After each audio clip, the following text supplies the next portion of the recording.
qayyum la ilaha illallah la ilaha illallah hayyun qayyum la ilaha illallah illallah hayyun qayyum la ilaha illallah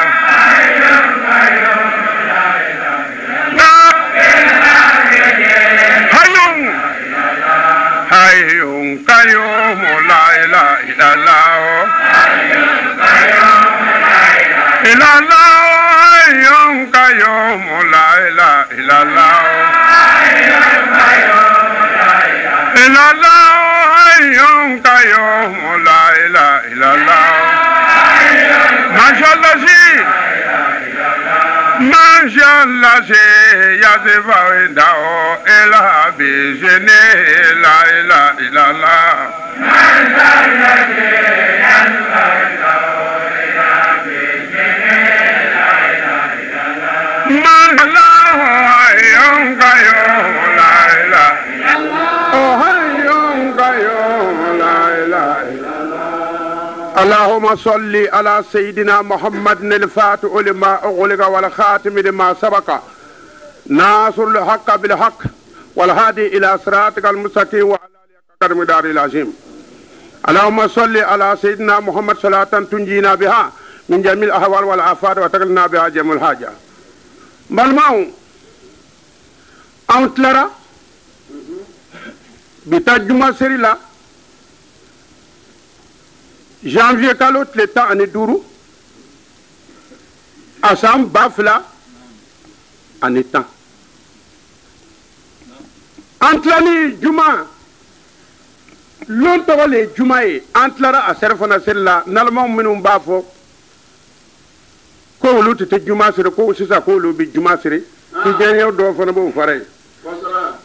ko sabu togorba no tibil lo nan sire ko ti fe juma ye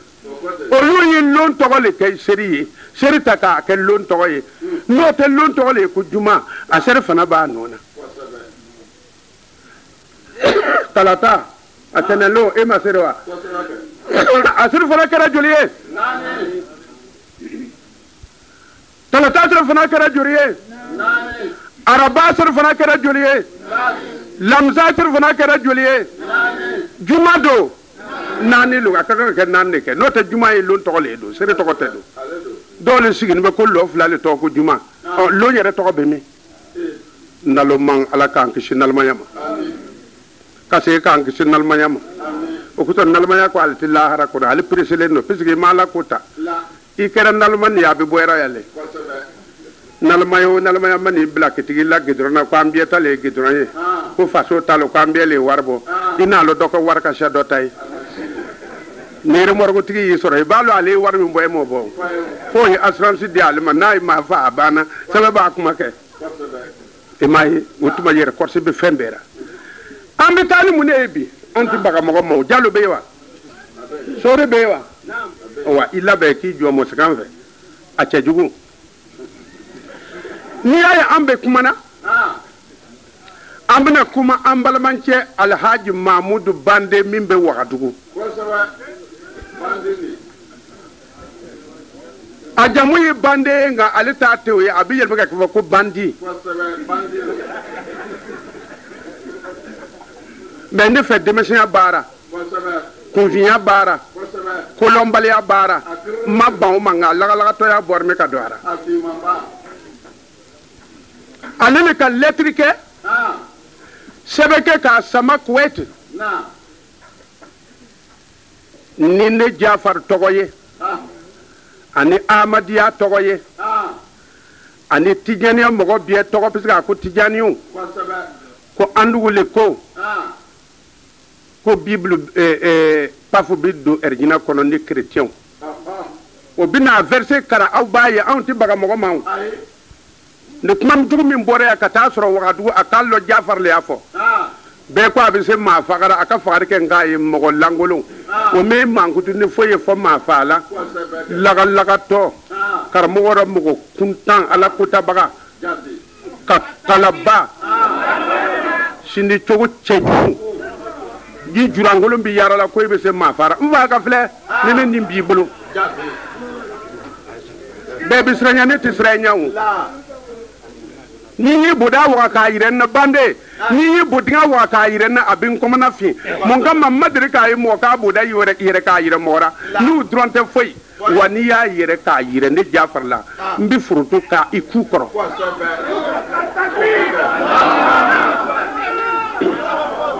ay muni fo letri ngono ka di Kuwait wala sa arabu ka lo o kan ne bla o ka torodi su borokoro na o ka se ne matra arabu torodi su o make mu ibi se muna wala ma hakira ko Kuwait lu wardi ne ma arabu ka drome kelintene dara la ne rete arabu warfe sabu ala ko qur'an ko al arab ko arabu asadu kufran wa nifakan kuli ka tafriya ka bo o ka munafiya ka bo wa ni tinya bo arabu warfe la yi bande ni bi ka sebre ka wulera ko ete ti wardi ni ma me mba kala makar mo dama be buboya e burkina ya ni ya yere kambo kelma ole ni no ta o chama ale manradin kuntan fe kalanga kana a chama bebe to ga jamana in karmo le korotige ana fama ko korotige ko di arabu ma arabu ti son ko deme ta ira ko kafrulo laji mahmudu bande wagadu ale to ko borara bi abi journal la sika soso a batse ka soso la a fatse ka soso jangwa yere fa koro al furqan journali ya to ke kufru kan ayira mo wara aflani anti foi ka dalu dangoy anti sra akuma fananya ay mun fo afoka yira mo wara atata ka yira wala عدد 573 16 جمادى الأولى 1430 هجرية الموافق 11/5/2009 ميلادية من ميلاد عيسى عليه السلام. أفكار المشبوهة الجماعات الصوفية والفرقة المشبوهة المنتشرة في جميع أنحاء البلاد ولاسما في عاصمة اقتصادية بوبو جلاسو وعلى رأسها تجانية وأحمدية وجماعات شيخ جعفر حيث دائما ما تشير هذه الجماعات المشبهات حول رسول صلى الله عليه وسلم خلال وسائل الإعلام المتعددة والتابعة لها حيث دعبت أحمدية والشيخ جعفر على أنكار السنة النبوية وتفضيل التوراة والإنجيل عليها بل يزعمون أن النصارى واليهود يدخلون الجنة لأنهم آمنوا بالتوراة والإنجيل بل إن زعيمهم قد رد ترجيحات عديدة مفادها أن بابا يوحنا بولس الثاني بابا باكستان سيدخل الجنة لأنه آمن بالإنجيل واحترم تعليماته المسترسلين حالة الجهل وانتشار البدع في جانب الكبيرة من مجمع الإسلامي. جماعة مبوا لا محمود باندي aya forokara ke ka sebri ke abba biye sebera ka blakata kwet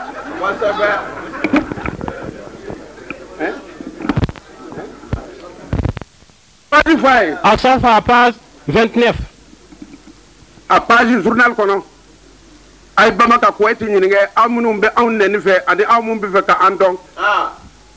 aya ta directement mais ne te sera terroriste nya la ne ti sira laji Mahmudu Bandinya aya afa forole ka sabre ka ba bi sebe kan ko bila kata Kuwait Kuwait ka ya mina ka do kanya mo dinyana no te journaliste sira la ibini nyingale il faut me demander quoi sebe aka akete journaliste sira la tu ulu fantu ka lualo ne ka sate arabu fe la al-Qur'an Tawrat wal Injil Muhammadur Rasulullah intaha ngasrate mo wada fe ndeko yahudiyaw onado erjina konnana allah taala do yak fo konna kono aku yahudiyaw ni nasara ani jama kru wer to man amana billah aya fatande neli ya fo wa laji bande neli ya fo wa alali ya fo wa neli ya fo innal ladzina amanu ala ko mamunu ni manana amma fo ko kata misr la de wallahi amo yere fo kulli man ya dron ala bodi fe والذين هادوا minnu kɛra yahudiyaw ye Laji Mamudu Bande n bi fɛ i ka wuli ka bɔ e bodinga ka fiɲɛ ka don e fɛ ka mɛnni kɛ nin haya nin na i k'i ɲɛ sin Ala ka kuranna ma n'o tɛ i halaki san sera والنصارى ani nasaraw والصابئين ani jamakuru ɲɔgɔn wɛrɛ من آمن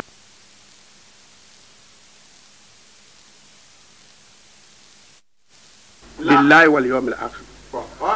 وعمل صالحا ka tila ka baara ɲuman kɛ فلهم أجرهم عند ربهم k'o ka sara bɛ Ala fɛ dɛ a m'a fɔ k'o ka sara bɛ arabu fɛ a m'a fɔ k'a ka sara bɛ karamɔgɔ fɛ a m'a fɔ k'a sara bɛ kiramɔgɔ fɛ k'a ka sara bɛ Ala bolo Laji Mamudu Bande jayi ti kurana lɔn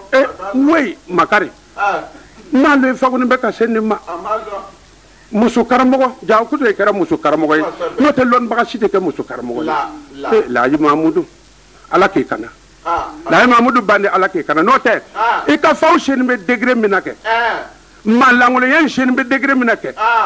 dangadiya ni batteriya in seni bɛ degré min na kɛ i bɛna Burkina halaki mais ne tɛ halaki taa n'a ye ولا خوف عليهم a ko yahuda ni nasara n'u ye baara ɲuman kɛ k'u kana siran ولا هم يحزنون k'u kana husunu ale Ala b'u sara a b'u don erijina kɔnɔ ne Muhamadu ma ne Jafar m'a fɔ سورة a البقرة bɛna kara a b'a ye a karan français ra واحد وستين taa n'a ye Ceux qui croient, ceux qui pratiquent le judaïsme, ceux qui sont chrétiens ou sabéens, ceux qui croient en Dieu au dernier jour, ceux qui font le bien, voilà ceux qui trouveront leur récompense auprès de leur Seigneur. Ils n'éprouveront plus alors aucune crainte, ils ne seront pas affligés. Sourate la vache, verset 62, deuxième sourate du Coran. Laji Mamudu Bande Wagadugu ima haya ni mewa eni ti Ala ka haya mewa ne akra Ala le Muhammadu ci kwa kana fɔ yahudiyaw mon père ye o ka baara kɛ ni lenjili ye ne akra Ala le y'o ci Ala ye Muhammadu ci a ka mon père fara ɲɔgɔn kan k'a fɔ mon père ye a ye baara kɛ n'a ka lenjili ye hali Muhammadu m'a fɔ ye a ye don ka kuranɛ na hali Muhammadu m'a fɔ ye a ye ne ka sunna baara a k'o ka baara kɛ ni lenjili ye an bɛna o haya di Bande cɛ ma karamɔgɔ lagalaga to jani nan bɛ wagadu i b'a tɔgɔ mɛn ten nin ye maa kuntan ye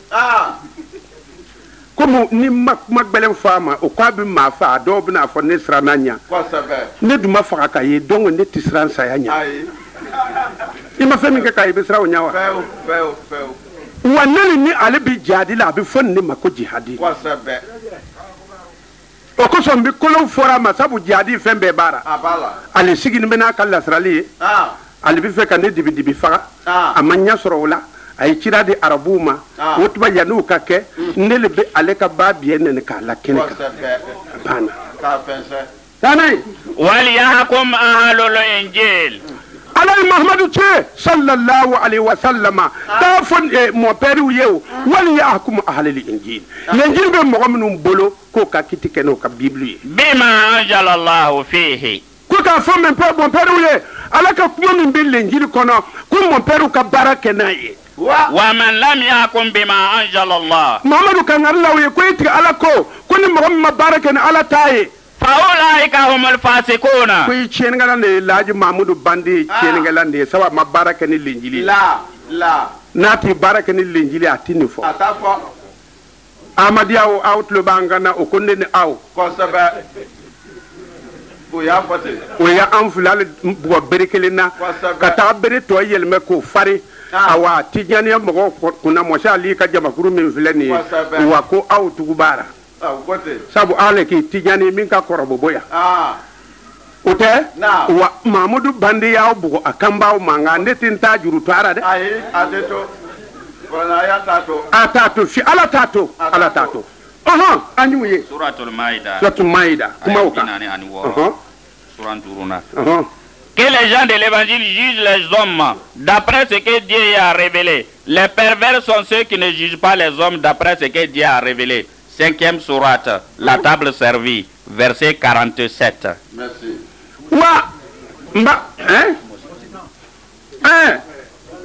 Tana sore. Eduka Dieu. Laji Mamudu Bande kolo. wotuma layi Mamadou Bande Mamadou Bande fola ban gomno to towa ko mo si karamo wara mo langolom bade be aye ti mo sa po morning hiya mo yala la fo mo si karamo wara kulom bali bali be ale mo sa po ju sabla pami ba faila fo no te am mo si karamo lo ni malangolo yayi sampare pami mo ga ni san yalam kangay ni a folo yo fe nyawala renum no ton Burkina ka mo sa po ha shidilo foya bondo suki neda shengelando foya samda nyamogodin foya tampini na alile ko foyele kone Jafar ti Sheikh Jafar ani Ahmadiya ani Tijaniya mogo ni Sheikh na mahankella ko an ko mon père wunaddu erjina te bam yeti mon père nam nan ken arjena mon père wudumbe an feya mon père dam la hambe ton nenga kawa ali Mamadou Bande mire mon père yere nyani ndokai fo ma ban men hambe wagada mon père na mare ngama fo ne to fo nyawa ka politique ke mon père wuli gerefe fo ma na politique bam cheikh ambe way ka to ka den ka sebre ke ka bla ka ta Kuwait la yawlo inshallah don gule den kitete kengar Kuwait ni to tina kuma ne ta jursi to nebsin kelo sa pana ngome ton cheikh kanyina ngoma fujugu wotumana ele Mamadou Bande foma Mamadou Bande suratu sura fil ayanta ani saba awo kala ko ka barake ni mon père yanga na nyogo soso utuma suratu sura ayanta ani saba konnana atara labango la hujja tambaynana aywa tuge suratul sura poin ayar piga lawana ati agli twara na tabo ayanta ani nani ati hakili twara فلذلك ako abbo o chogoina فادعوا واستقم Muhammadu mago wele kana dinama yere katle Mamadou Bande ala ko Muhammadu kam mago wele kana dinama yere katle aywa Mamadou Bande wenna min yele wenna ten tuma taye neba la nyime ngaten tiraka كما أمرت ina fe nyamara chogomi wala bse sakal fo bumninga ولا تتبع أهواءهم ala ko Muhammadu ma kwa kana tugu mon peru kan ni sagulu ko me ama fo e kwa kana tugu lenjil ko wala wenna mi yela mata bumninga وقل afo آمنت بما أنزل الله من كتاب wotuma ako Muhammadu afo ka mo o be ka fo amantu ne mo man limani bi kitab ni kitabu ye wala ala fe mi di ka bo kitabu ayram to Muhammad yela zamawaya mama Muhammad ko sidni wenna mi si gafram nisa nyam yelo tonri وأمرت ne Muhammadu nyamarula لأعدل بينكم ko ni kala dil yaleke sagala mama Muhammadu timam titirga nyam ne tabsuka الله ربنا وربكم ala li aw sulamaw tigiye ala li aw mon peru tigiye wennam la ton soba wennam la mon père damba soba لنا أعمالنا anu sulamaw kabara o bi dia umma ka sarabi damba ولكم أعمالكم mon peru aw ka sarabi di aw fanam ton tuma nan kon ton silamba wa nyam mon père damba men tum song ninga nan kon yamba لا حجة بيننا وبينكم Muhammadu ya fo mon peru ala ko ka fo yo ko hujja so sorte an anaw mon peru so sortani ne wote ambe be ala talera ayeda Muhammad tayel mon père damba ya nu kem ka ton silamba ni yam mon père damba sukye il fa yemre الله يجمع بيننا ko ala le bina kafurika aw ni nyogote wennam nan tigim ton ne tabsuka وإليه المصير mon peru ni sulamaw ko ambe bina sigi kata ala le Muhammadu le ya fo korna kono amo ye Muhammad ko yagle woto Qur'ana po kon tin wennam yela mti ton mon père damba fa wennam nan tigma ton fa gil alkiyam dare Mamadou Bande iborami Mamadou Bande ko yiye jayi fawli mbete ya mikufya ni yala woto wora Burkina fanju manera fo pudon do Burkina tembo ibora san fele ka benwa ko yi yingre loibi ibora nyegende kono ka lo yi nyere por mbi ibora bie jugu dol kono ka ko yara wa sigi yo ko bo iforoli bliere ma wa be yo ra ko ni yo ko ne wa ne ma donc Allahu akbar Allahu akbar Mamadou Bande imakar benra de chakara français. Appelle donc les hommes à la foi. Marche droit comme on te l'a ordonné. Ne suis pas leur passion. Dis, je crois en tout ce que Dieu a révélé en fait des livres. On m'a ordonné d'être juste envers vous. Dieu est notre Seigneur et votre Seigneur. À nous nos œuvres, à vous vos œuvres. qu'il n'y ait pas de discussion entre nous et vous. Dieu nous réunira. Vers lui sera le retour. 42e sourate. Sourate la délibération, verset 15. Latu Maïda, ayam binane alef anifla. Yahudiyaw taara k'u bɛ taa jugement kɛ Ala fɛ Muhamadu fɛ Ala ko n'a ka di a k'a kɛ n'a ka di a kana kɛ ayati yahudam kenga Muhammad nenge tibna anto mbuya buro to wenna mela Muhammad horatu hubu buro horatu hurabu buro wa kayfa yuhakimunaka ako bun kama Yahudiyaw bin na ni nasaraw ye ko ka jugement kɛ o ye bon yingti yahudam ni nasadam wa fo Muhammad nenge tifo bu bambudu wa indahum tawratu ka dunya sɔrɔ Tawrata b'u fɛ yawlu mikti tawrat be bam nenge fiha hukmullah ko Ala yɛrɛ ka kitili b'a kɔnɔ wenna mbudum be tawrat pokon summa yatawallawna min ba'di dhalika tɔgɔ juma o dɔ bɛ Tawrata to yen ka ko yɛlɛmɛ o ma ka to ka na e fɛ bon yingti ba tawrat ngud kuduga mba hampana bunyenna wa ma ulaika bil mu'minin c'est ko ma limaniya le to bang to pamumin damye e ka kuma in faamu wa n'o tɛ n'u tun limaniyana samik tibra koin na shida wati bena kiti ke ni Tawrata ye abura na ambu ni tawrete wati tina se e Muhammadu ma pudum pana ampin fo Muhammad wati Tawrata toy boy wintu ba tawrata asro Ala taali ba kono si miti wenna am goma biya point donc o mali maniale o pali o pa considérer Ala bi fe ka yoro min foya wenna am dati yel ginin kawa mo mi bible toy nin ding simba tawreta ka lenjili toy mba lingila e ma baraka nay mpatum ne Ala du ko ale ka kuma kan ne be wenna mete nye goma biya point c'est que mali mania c'est que pas considérer Mamadou Bande i mali mania Mamadou Bande faut pas considérer ya kafre Ala ko Muhammadu ma kwa ka fo mon père o kata baraka wenna mela Muhammad tayel mon père dama to boni ko tawreta ko Ala taali ba kono tiya wenna am goma biya point ele Mamadou bina fo ko Ala ta ko ma Mahmudu wa be do burkina kay tibra ma ne e shitana chokoroba ni ha isi ban ni yalga ma fo Mamadou Bane yo na yela Mamadou Bane ya fieli bora bodinga fe temsim yi fo nyet bo kunwa na bina sigi ne aka to do abodinga na ka datugo fiye kana na boy no te to ko ba sa gore nyet bo kati te mare yiye moi ya sida a français mais comment te prendrait-il pour juge? Ils ont la Torah, où se trouve le jugement de Dieu. Ils se sont ensuite détournés. Voilà ceux qui n'ont rien de commun avec les croyants. 5e sourate, la table servie, verset 44. merci otuma bina maidara 43. hayam bi woro ni woro ta an ka ta fle hayam bi woro ani woro o ta an ka fle maida ayam bi woro ani woro aya fle Les somalachenos. atane Kolla. Muhammad afa Muhammad yele Ya al kitabe. ya yam kitabrem ako kitabu ti dingo Lestum ala shay'in. Lestum ala shay'in. akwa te fuira de ay yam pa be ba faye pourquoi ko te fuira non pa be fuyi ko muslim kota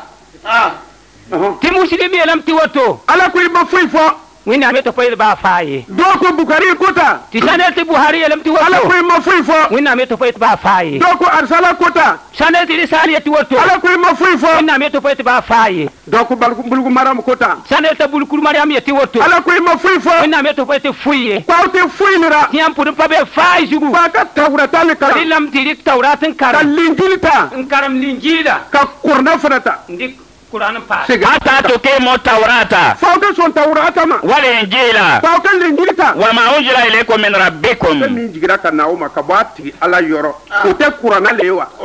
mbalma on livre le foraya saba Bukari barawa ay muslimu barawa ay Abu Dauda barawa ay Munzeliya barawa Burkur Maryam barawa Batu Maryam barawa est-ce que Allah ya foya Muhammadu ay sunatawa ay est-ce que Allah ya foya ay Muhammadu ka hadisa tawa korna kurbe ala ni Muhammadu makuma Muhammadu ka sunakora farda le foray sunamɔgɔw ni fɛn fɛn y'a sɔrɔ Mahamudu Bandi lo Mahmoud Bande fo huma hayara soma fo biyam to be sur ayana misa muslim kabe bol ku maryam kabe hadis ba fay ka pokoy ya tawlet la lingila alqur'ana ya wennam sikun ko muhammad rasulullah sallallahu alaihi wasallam te lo ngam bahni aporin demma l'islam ti fa chap ya bamala tumne so fa tumne ma ya kafri kifra Dis, oh gens du livre, vous ne vous appuyez sur rien tant que vous n'observez pas la Torah, l'évangile et ce qui vous a été révélé par votre Seigneur. Sourate la table service, 5e chapitre, vers...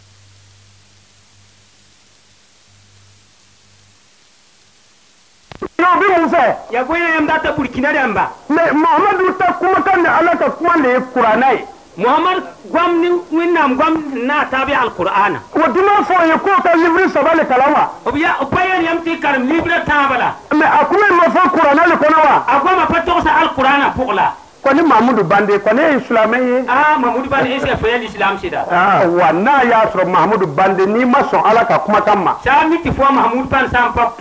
pasti sir ne wena ngwam ka sir kera fiye bobu ni ngarai to pu so le fa yis pem sim hunye de bokpo wa Mahamudu Bande ibo da be faran Mahamudu Bande to shena ampara wa ite kisi fana wa to fana ampos winen le Jafar le ya fo le Sheikh Jafar yele ho ne ye Burkina be ye Burkina ne da awa nye moshi ye fana wa ya moame wa nye fɛn bɛɛ ye fana Burkina wa ya bumba fa jil Burkina po ele yɛrɛ fana be fɛn bɛɛ ye ya to me ya ne fa jil Burkina sanfara et se ka mɔgɔ an 64 tanga filɛ walau amana ala kitab la akalu kodi na binya yɔrɔ ma ta walau anahum akun na ya sɔrɔ mɔgɔ minnu jatirata ni olu mɔgɔ tu kɛra akamu taurata kuma diyara ko n'a y'a sɔrɔ wanti ala yɔrɔ n'o ye kɔrɔna ye ko n'an ti y'u sabata don la akalu min fawqihim mais sanji tun bɛ ɲɛ Burukina ya a ma se ala an ka taa sandari a ko an ti bɛ dumuni sɔrɔ ka bɔ sanfɛ wa min tahti arjulihim an sen kɔrɔla dumuni ti bɛ sɔrɔ donc n'i ka sanko gbɛlɛya ye Mahamudu Bande n'a ɲɔgɔnnaw la olu minnu k'o tɛ Tawurata fɛ ko ta san tina o k'o to Linjili fɛ ko ta san tina a tɛ ala ye wele fɔ ko n'an ti sɔnna ko san bɛ na an bɛ dumuni kɛ ka ɲa donc Burukina balo gbɛlɛya Mahamudu Bande lo olu de bɛ ka mɔgɔw kunna tiɲɛ ko Tawurata tɛ tiɲɛ ka mɔgɔw kunna tiɲɛ ko Linjili tɛ tiɲɛ mais tigi ala ko ya ko n'an ti sɔnna a ko a bɛɛ tɛ bɛ dɔgɔya ne de y'a fɔ wa Bande jaa i tɛ foyi lɔn o Makari ka kɛ karamɔgɔ ye ka to ka munumunu ka yaara ten karamɔgɔ cɛman ko denɲanu kalo 3 u b'a kɔnɔ k'o bɛ bɔ Haidara kalama o Mahamudu Bande nin ko lo lagalagatɔ ye nin maa langoloya fɛ a bɛ taa ka mawulidu kɛ yan fɛ e do ko i bɛ Tijani ja farinya lo i tɛ nin ye ko Tijani olu bɛ diinɛ tiɲɛ minhum ummatun muqtasidatun a ko mais cɛmancɛ mɔgɔ bɛ jamaw cɛ ma wa kathirun minhum sa'a ma ya'malun mɔgɔ caman b'u cɛ ma olu bɛ baara jugu de kɛ ala tɛ min fɛ Mahamudu Bande huma koy kan ngabi walau anahum akamu taurata eti sami kilam tinyam moye masakla me yaltinin Tawrata wal injil la yalhinin Linjila wa ma unzila ilayhim min la yalhinin bumni hisigin ko yam ya alquran kenga la akalu min fawqihim wennam dana ni dilakanda yam yam jutte wa min tahti arjulihim la yam naw tengre minhum ummatun muqtasidatun la teng shukran be yam sukan wa kathirun minhum sa'a ma ya'malun la wuso fa jil chappi tum da tum yetum yake Bande huma ayara soma kila sama ko to fakaram de ya ju saballe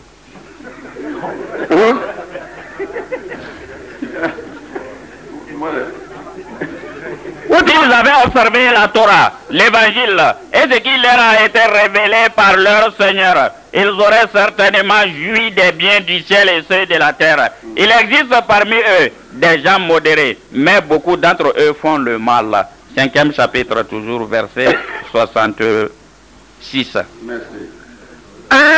Wotubana, ibna filɛ ka ala Imranu ayan 70 ani 9 ta n b'a filɛ. Kuma min mana na kɛ wora an n'o lase mɔgɔw ma. Balimaw Burkinabaw k'o yɛrɛ kɔrɔsi Laaji Mahamudu Bande la. Jaa tiɲɛnikɛla ninnu tɛ nin kalama koyi. U y'a sɔrɔ ka tɛmɛ a gɛrɛfɛ siɲɛ 1 ani Haidara ka ko ra. O kɛra. N b'a mɛn dugukɔrɔ ko ko ko a tɛna diya ne la tile dama in na ko ne taga min bɛ dulon Laaji Mahamudu Bande b'a biɲɛ min na ten ko ni ya to aba bia da walo na ka to moro kwa ti dia de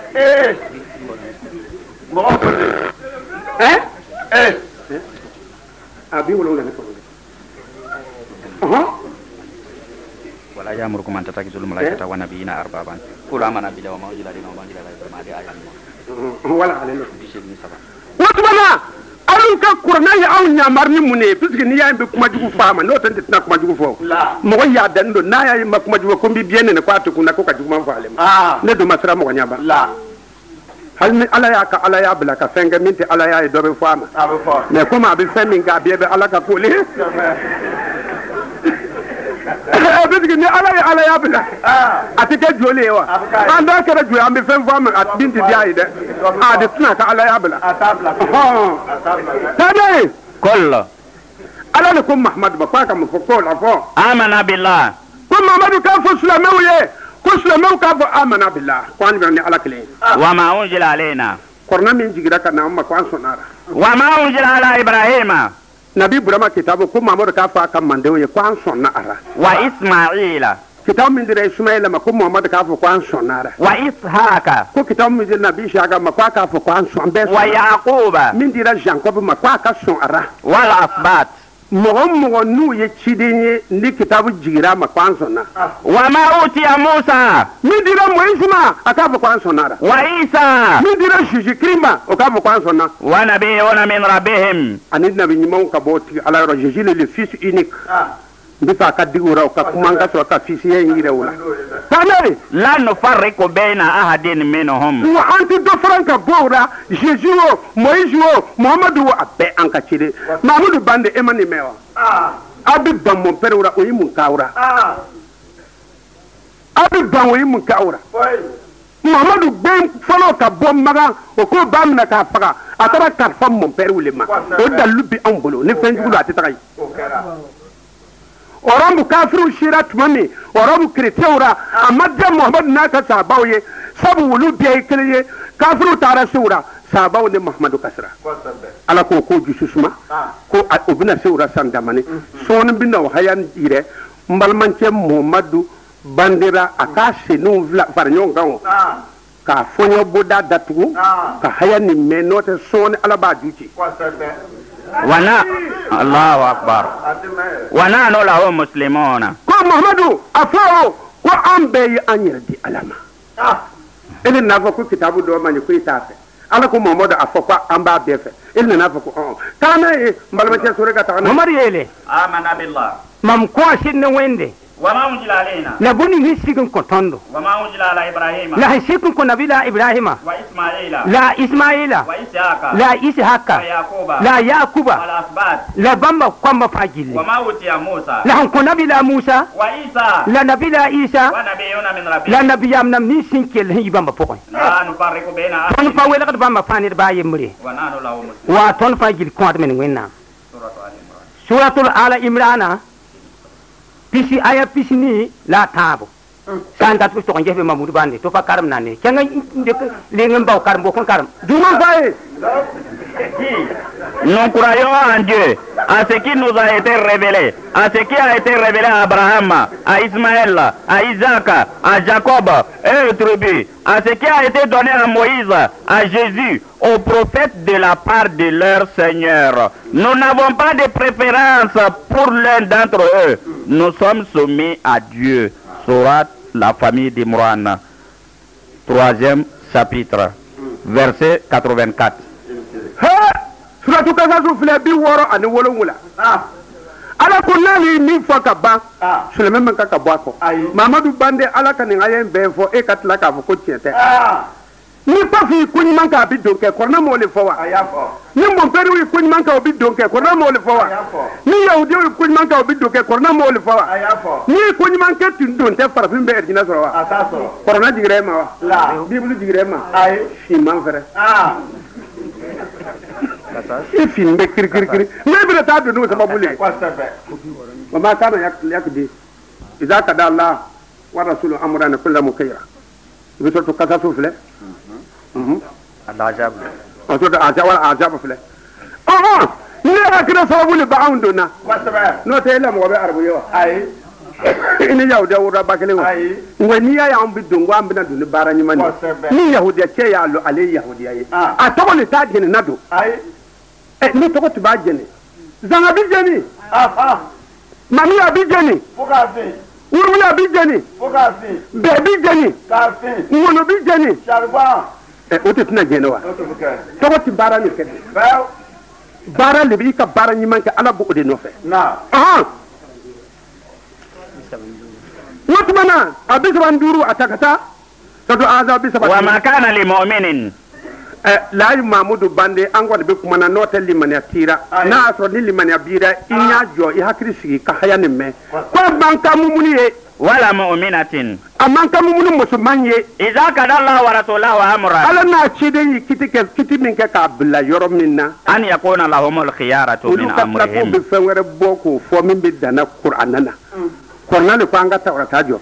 korna ko anga linjili jo korna ko anga ali korna yere jo ay livre saba jati korna katla ka fo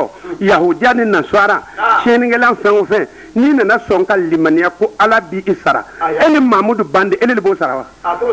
ay kata dimi ko mo ti do erjina kono ko na tenya na ko erjina lon me wa dugule ko na tenya ko premier ministre ya tere ndi am blede ka loanye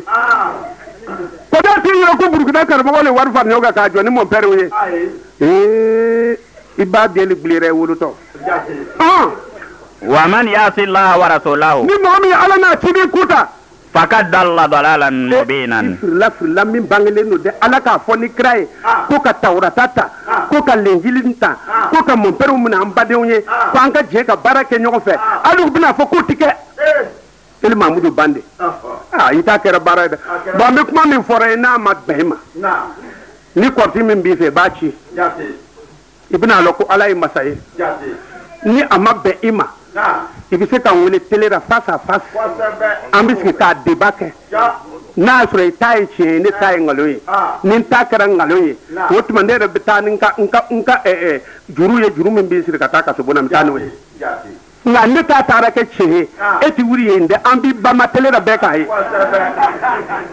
tanai wa ma kana lil mu'minin ala tanai ay pa cheikh ni mu'mini wala mu'minatin ne mu'min fakka idza qada Allah wa rasulahu ke amra wennam ne tin tuma ho ambu budan gan qasininga an yakuna lahumul khiyaratu ke bamle bam bawdi jeng nam buye wa man yasi Allah nini sin kisa wende wa rasulahu la tin tuma fakad dalla dalalan wallahi sab men ma men hum venaqi mamud bande men me da suratul ahzab wa be suratul ahzab pour hein aya pi sinu la nu ken man kan to karam de to pa karam ba fay nan lorsque Dieu et son prophète ont pris une décision, il ne convient ni à un croyant ni à une croyante de maintenir son choix sur cette affaire. Celui qui désobéit à Dieu et à son prophète s'égare totalement et manifestement. Sourate les factions, verset 36.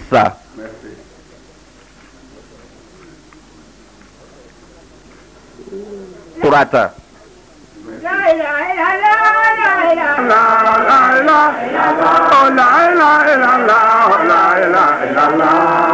suratu oromta les romains bible kono ko romain kan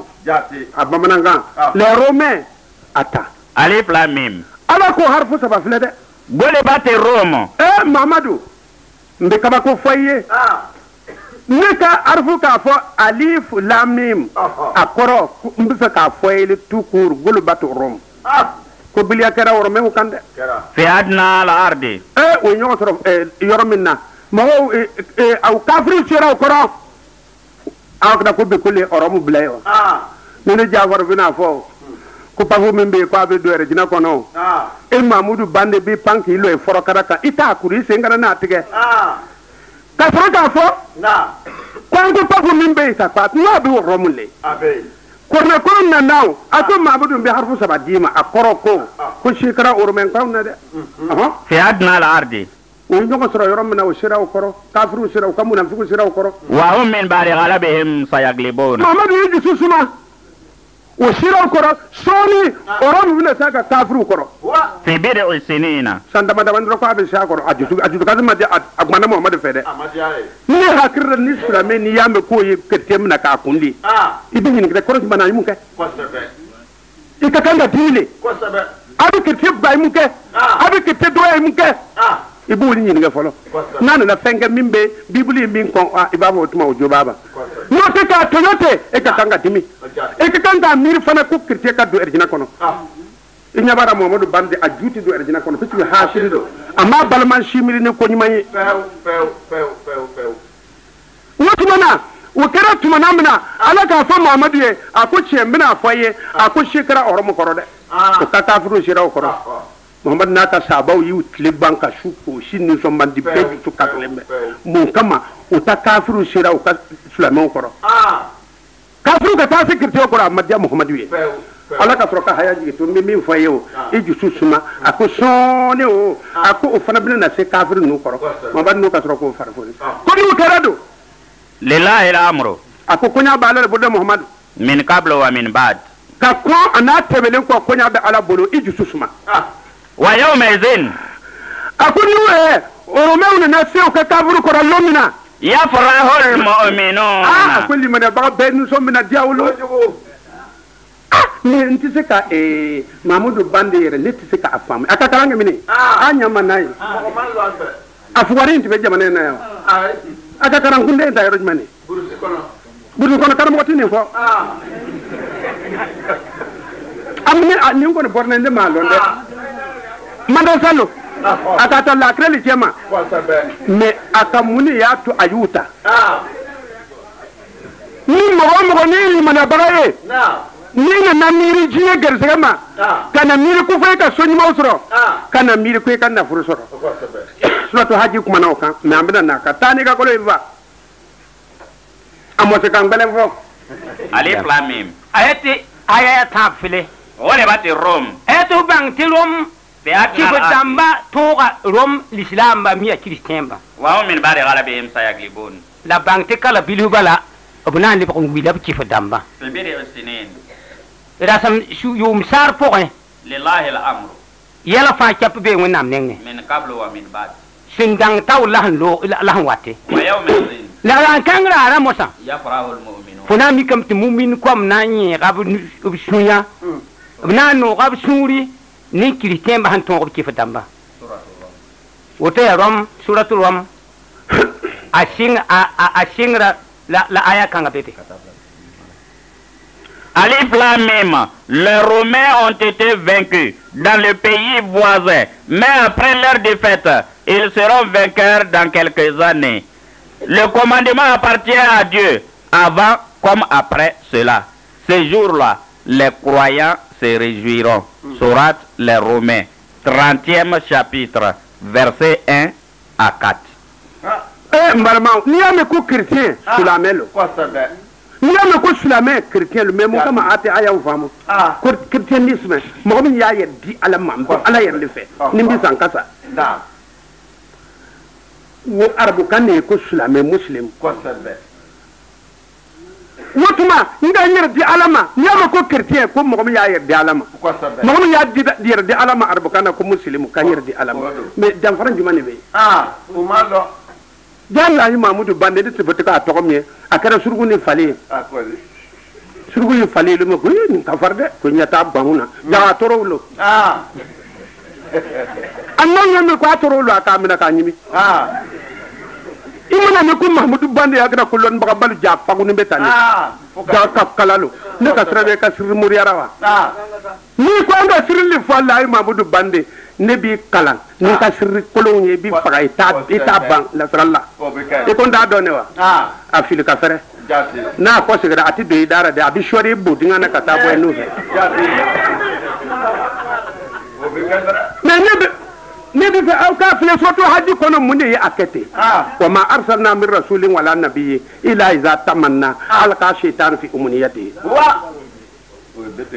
a y'o yɔrɔ lajɛ suratu haji kɔnɔna na aya 51 وما أرسلنا من قبلك من رسول Muhammadu akuni mamma ko cheka ko enya chiduna ولا نبي man nabi ma cheka ko enya إلا إذا تمنى ni annanan nata inki ke prophète li ni nan nata ko ka ke mobri shaman tigi ni nan nata ko ka ke nyogme shaman tigi ni nan nata ko ka furu ka ke furu shaman tigi ni nan nata ko ka lu shaman tigi ko ka fembe la gen sura munu bi ke ألقى الشيطان في أمنيته kwala setan ba asabu sura ika hakillara sisa donc e bitu ko hakilla wore le fo no tan ni tete la mamadou ra iti lettre ci ne kan ne be burkina ne fawlente iti wala wa jafar Jafar nga kuma do me tielo ukuta ya fo koro minna ngere ba nyini fe ni ya yire na tikelon ya mbe fa ne kuma ni tife mo warga ke karamo ye ne do kera e pin alaka ne kai akamana gbanasa alife na ya fo arabu bi terrorist wuri ay ta ka faga wallahi mamu la mamudu bande ko etiyon ka journal ni shin ne maya e ya lo asira ne ba chogo minawa atolo amonya ni fala no wali ita in kelente gerefe kan na yi wa e fu dowa atolo yalo ya bo ido chima wa ka journalu fleni do mangile mbey e kallare gerefe mo nunu ko tiken mira Wotma Mamadou Bande hakili ti fede akoni kramugo ni nasara tumami ko fega ke war batiye e hakili billah magalam o beke فينسخ الله ما يلقي الشيطان wotma hakilla cedugo min ti donara sa ko shitana be ban ala be ban kuma na kwali tufe abawde ko jete ثم يحكم الله آياته ala traba fa ba ka kuma alfa naka dia bi ka cidiya minere ka di mo worema wallahi Mamadou Bande e ka fanga bana bi ibaraka bana bi nele maminera de ala le tuya dima komi banbe ti fek ala reka kuma kan la se fo wari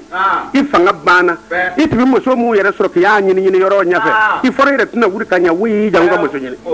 ele mako usara koni sigira jona ka so ala ka korona ma ban ka so ntama de so ala tama والله عليم حكيم ako ala le bi kolon abi kiti tige وما أرسلنا من رسول من قبلك محمد من فتوم تنتوم فاندان كتاوري من رسول ni tentum bud fa ولا نبي فتوم نبيام فاتي جن فتاوري إذا تمنى للا وانكات نينتا سان تولقي ألقى الشيطان في أمنيته شيطان لوب دا مي يسن تولقا فوق موسى فينسخ الله ما يلقي الشيطان وين نام يدا شيطان هن لوبوم نينغا ثم يحكم الله آياته e lo or poron win nam buda han tul toto والله عليم حكيم bang tin win nam la minim na ban la bud mita bande homa ayara soma fo hom gulsi letin ningin kis arabran baya to bang ti letra taya Sheikh Jafar ka bobon jila so tanga juka fo mi han man sababu ni la taka gutare fo be abda hambe fo kiringa koy wa bamna nyu ko bugum wa win nam yeta nyaka fo barak runda win nam yeta ya ala fo la runda ta ka fo ban yepana yinin tira ri lam tu sampa tu le kan lebe fo ya alame وهي سورة الحج بقول لا يوم بيبي آية منا سبحان كله آية بيشنو لا يمري سورة الحج بقول لا يوم بيبي ما بود بان تقول لا كن جت سما ما نكن كارم تو نبى كارم نندي فيا كارم بوك مينغاي Nous n'avons envoyé avant toi ni prophète ni apôtre sans que les démons interviennent dans ses désirs. Mais Dieu abroge ce que lance le démon. Dieu confirme ensuite ces versets. Dieu est celui qui sait, il est sage. 22e sourate, le pèlerinage, verset 52. wotma malmamu ama kuma fle ala bina kuma soto an kabuti kona ya da akulu la tujadilu ahlal kitab ila billati hiya asan ayabu kana dama ayabu jula kana dama oui fangale ayabu kana wala tujadilu ahlal kitab ila billati hiya asan ala tala ko Muhammadu ekana mon père ou soso ni foye ni bunu soso tuma iku soso ni feye bin kanye wa manu ala sanu min Allah kilan joni ka kuma kan kanye ka tema ala kan donc toujours ibna qur'ana neta toujours ibna linjil neta toujours ibna tawrata neta nota hadisa asani ngalondi atay ba man asanu min Allah kilan bina ni jori binanduru ankabut wotuma e ka mun ye nin kuma nin na wotuma jɔnni ka sanu ka tɛmɛ ala kan jɔnni ka kumakan ka sanu ka tɛmɛ ala kan an bɛna mɔpɛrɛw sɔsɔ n'a an bi bibili lɔ an b'u sɔrɔ ni bibili ye komi ala ko yɔrɔ min na ko lɛ tɛ ɲimi bibili kɔnɔ mɔpɛrɛcɛ ko lɛ bɛ ɲimi an b'a ka bibili bɔ k'a yira bibili yɛrɛ ko a tɛ ɲimi ila billati hiya ahsan ala tala ko bibili kɔnɔ a ko duvet mele a ti min ni mɔpɛrɛcɛ y'a min an t'a fɔ ko bibili de y'a fɔ dɛ an b'a yɔrɔ bɔ bibili kɔnɔ a filɛ yan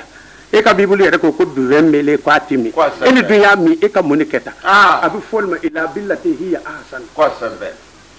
wa mana ahsan min alayi k'i la n'i y'u fɔ mɔpɛrɛ ye ni mɔpɛrɛ ye mɔgɔ min ye n'i y'a ka défaut yira la bibili kɔnɔ a sigilen bɛ suma et puis a t'a dugera a b'a fɔ ko c'est vrai n bɛna dabila n tɛna dabila a kɔnɔ n bɛna fɔ ye ko tiɲɛ kɔni mon père b'o ye nka an n'u ta karamɔgɔ tɛ sɔn dɛ n ma sɔn an n'u ka kalan kɛ kuwɛti an ka taa kalan kɛ maga i ka kalan kɛ maga k'ale k'a b'a ni ɲimi ba wuru nin filɛ wala tujadilu ahlal kitabi ala ye a kɛ aw fɛ filamuru ye a ko ahlal kitab tawurata ni lenjili ni kɔrɔna a kana o sɔsɔ ten o tigi sɔsɔ ten illa billati f'a k'o sɔsɔ ni fɛn ye hiya ahsanu min ka ɲi o tuma a b'o sɔsɔ ni fɛn ye fɛn min ka ɲi n'a b'o sɔsɔ a ye dalilu yira o la kɔrɔna kɔnɔ n'a b'o sɔsɔ a ye dalilu yira nouveau testament kɔnɔ n'a b'o sɔsɔ a ye dalilu yira o la ancien testament kɔnɔ a kana o sɔsɔ ten illa allazina zalamu ila allazina zalamu a ko fɛn minnu donna dibira minhum o cɛ ma o tuma na i bɛ mun de kɛ o ye wa qulu a fɔ amana billazi unzila ilayna n bɛna i ye fɔlɔ a ko fo mɔgɔ min zalamu mɔgɔ min bɛ baara kɛ o tɛ baara kɛ ni ala ka kitabu ye mon père dɔ minnu bɛ baara kɛ o kasira tɛ ala ko fɛ o ye jésus tɔgɔ dɔrɔn ta ka to ka u ka ninsango kɛ ala ko man lam yakum bi ma'anjala fa awliyakum zalimun o tuma o ye dibi kɔnɔ mɔgɔ ye nka mon père yɛrɛ n'i b'a sɔsɔ bibili fɔ a ye kɔrɔna fɔ a ye lenjili fɔ a ye mais mamudu bande n ko ala de bɛ nin fɔra ɔ tɛ ne wa qulu ala ko mamadu a fɔ i ka mɔgɔ ye aw bɛɛ k'a fɔ ko amana billazi a y'a fɔ ko an limaniya ni fɛn ye unzila ilayna kɔrɔna min jigira ka na anw ma anw silamɛw sɔnna o la wa unzila ilaykum bibili min jigira ka di aw ma anw silamɛw sɔnna wa ilahuna an bɛɛ ka ala wa ilahukum ani aw yɛrɛ ka ala wahidun kelen de don ala fila tɛ don wa nahnu lahu muslimun wa anw yɛrɛ ye an yɛrɛ di ala ma ko a ka o de fɔ o tuma na sisan mahamudu bande e bɛ fɛ mun de ka fɔ ko mahamadu kana fɔ anw ye ko an ka sɔn bibili la ka sɔn livre la min jigira ka kun an ɲɛ o tuma ko an k'a fɔ mon père ka ala n'an ka la an k'a yira o la ko an bɛɛ kelen e bɛna fɔ ko an tɛ kelen ye mun na wa ne ko pafo bi don piya n'a ye ko ɲuman kɛ e ni mahamudu bande bɛ taa jahanama kɔnɔ kumakan kelen n'i ma segin ala bɛ bɔnɛ jigira wagadugu kɔnɔ i b'a jateminɛ ko bobo ka bon wagadugu ye n'i nana i bɛna sɔrɔ pate ko banfara fana ka bon tugu bobo ye i bɛ girin ka bɔ o yɔrɔ a tɛ ɲɛ fɛ i bɛ taa foro minɛ ɲɛ nɛnɛ olu fana b'a fɔ ko dugukolo tɔmansiya dɔ tɛ d'i ma u bɛ foro kɔrɔ dɔ ta ka d'i ma foyi tɛ ɲɛ a foro ni bɛ miriwulen tɛ o fana tɛ bonya bonya wala tujadilu ahlal kitabi aye tewra wa to ngwe kitaba ram no kema illa billati hiya ahsan iri lam to ngwe no kem no bumni hiya soma ila lazina zalamu minhum iri la nebni sin wa ngwe ka me hiya yi pop sukan wa qulu la fiyelia amana billazi unzila ilayna ton ko asid ne buni hi sigin ko tonda wa unzila ilaykum la buni hi sigin ko yamba wa ilahukum ton saba wa ilahuna ni yam saba wahidun ya saba yinta wa nahnu lahu muslimun wa ton ko de men wende suratul ankabut ya suratul ankabut pour la yaw bébé ayar pisna halanu amina do mon père yɛrɛ taara sa ebe a français fɔ i bɛ sɔrɔ ka marque ta an k'a filɛ récite ne discute pas avec les gens du livre que de la manière la plus courtoise sauf avec ceux d'entre eux qui sont injustes. Dites, nous croyons à ce qui est descendu vers nous et à ce qui est descendu vers vous. Notre Dieu qui est votre Dieu est unique et nous lui sommes soumis. Sourate l'araignée, 29e chapitre, verset 46.